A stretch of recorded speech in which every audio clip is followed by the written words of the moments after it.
بنی اسرائیل 40 سال تک وادی تیہ میں سرگرداں رہے، یہاں تک کہ ہارون علیہ السلام اور پھر موسیٰ علیہ السلام کی وفات ہو گئی۔ ان کے بعد بنی اسرائیل کی باغ ڈور یوشع بن نون علیہ السلام نے تھام لی۔ آپ یوسف علیہ السلام کی اولاد میں سے تھے۔ آپ نے ہر ممکن حد تک بنی اسرائیل کے معاملات کو درست کیا۔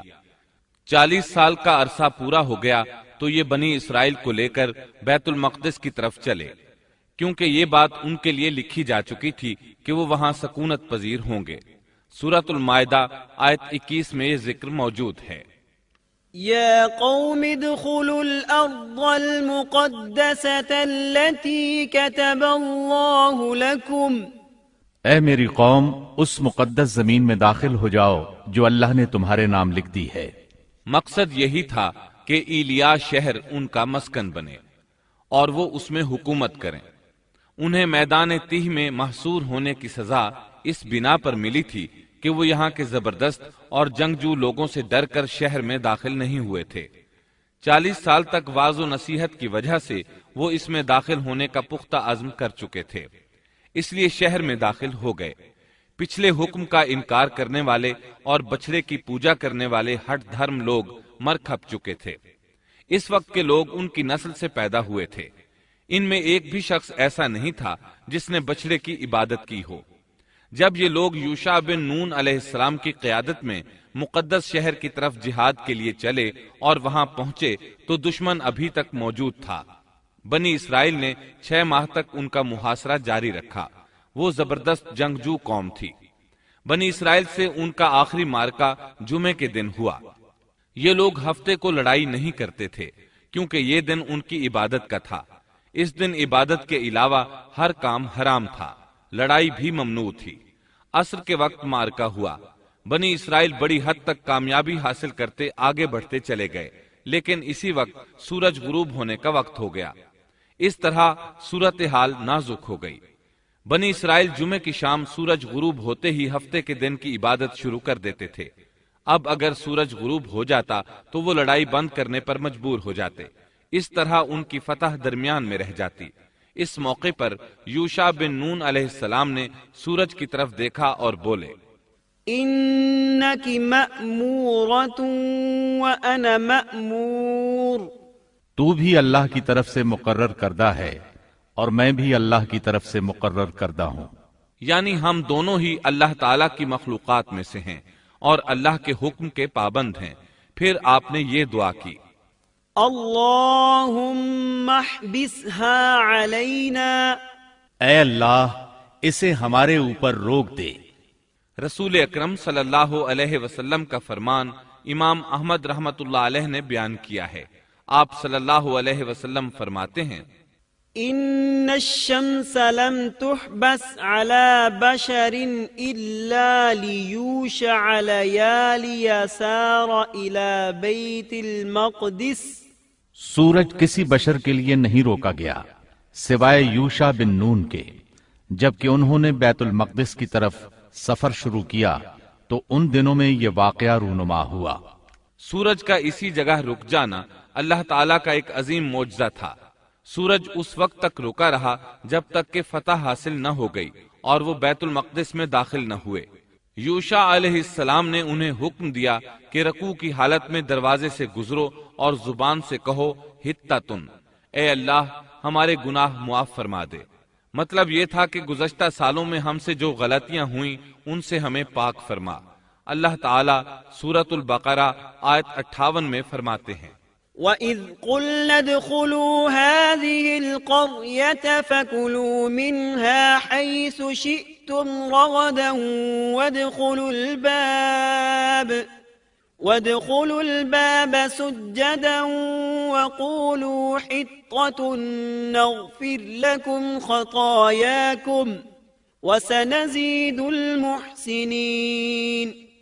اور اس وقت کو یاد کرو جب ہم نے تم سے کہا کہ اس بستی میں داخل ہو جاؤ اور جو کچھ جہاں کہیں سے چاہو با فراغت کھاؤ پیو اور دروازے میں سجدے کرتے ہوئے گزرو اور زبان سے حتتن کہو، ہم تمہاری خطائیں معاف کر دیں گے اور نیکی کرنے والوں کو اور زیادہ عطا کریں گے۔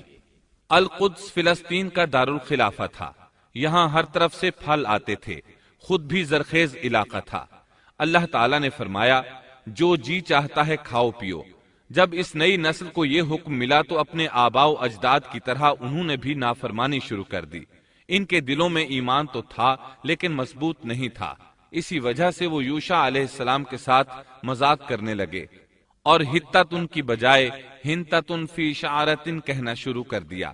اس کا مطلب ہے گندم اپنی بالی کے اندر، اور بغیر سجدہ کیے اندر داخل ہو گئے۔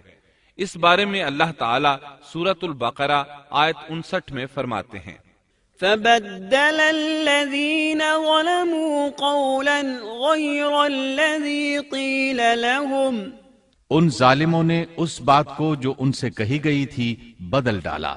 اس بات سے ان کی ہٹ دھرمی اور سرکشی کا بخوبی اندازہ لگایا جا سکتا ہے، اور اس بات کا بھی اندازہ لگایا جا سکتا ہے کہ احکام الہی کے ساتھ استہزاء و مذاق ان کے لیے معمولی حیثیت رکھتا تھا۔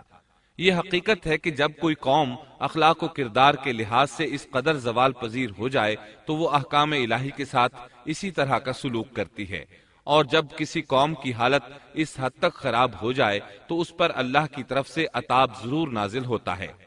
چنانچہ ان پر بھی عذاب الہی کا کوڑا برسا۔ اللہ تعالیٰ سورۃ البقرہ آیت 59 میں فرماتے ہیں فَأَنزَلْنَا عَلَى الَّذِينَ ظَلَمُوا رِجْزًا مِّنَ السَّمَاءِ بِمَا كَانُوا يَفْسُقُونَ، ہم نے بھی ان ظالموں پر ان کے فسق اور نافرمانی کی وجہ سے آسمانی عذاب نازل کیا۔ ان لوگوں نے اپنی ہٹ دھرمی کی وجہ سے اللہ کے احکامات میں تبدیلی کی، اس طرح آیات الہیہ میں تحریف کا دروازہ کھلا، اور یہ لوگ تورات اور کلام الہی میں تبدیلیاں کرنے لگے۔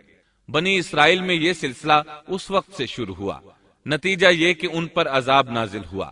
صحیح مسلم میں نبی کریم صلی اللہ علیہ وسلم کا ارشاد گرامی ہے الطاعون رجز او عذاب ارسل على بني اسرائیل او على من كان قبلكم، طاعون ایک عذاب ہے جو بنی اسرائیل پر یا تم سے پہلے کسی امت پر بھیجا گیا۔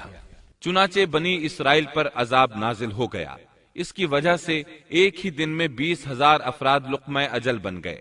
یہ دیکھ کر وہ اللہ سے پناہ مانگنے لگے۔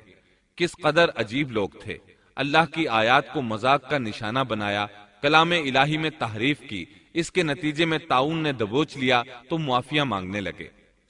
بہرحال اس طرح ان کی زندگی فلسطین میں شروع ہوئی۔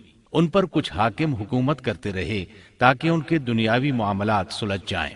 انبیاء کرام ان کے دینی معاملات میں تربیت کرتے رہے۔ ان کا دین بادشاہت سے جدا تھا، دین علیحدہ ہو گیا اور حکومت علیحدہ ہو گئی۔ حکومت اور اقتدار یعقوب علیہ السلام کے بیٹے یہودا کی اولاد میں تھا، اور نبوت یعقوب علیہ السلام کے بیٹے لاوا کی اولاد میں تھی۔ انبیاء کرام رشد و ہدایت کا کام کرتے رہے، ان سے مشاورت بھی رہی، لیکن دنیاوی معاملات کی باغ ڈور صرف بادشاہوں کے ہاتھ میں تھی۔ حکومت اور نبوت کی یہ جدائی یوشع علیہ السلام کی وفات کے بعد ہوئی۔ آپ نے 127 برس کی عمر پائی۔ یوشع علیہ السلام جب تک زندہ رہے وہ ان کے بادشاہ بھی رہے اور وہ نبوت سے بھی سرفراز تھے۔ یوشع علیہ السلام کی وفات موسیٰ علیہ السلام کی وفات کے 27 سال بعد ہوئی۔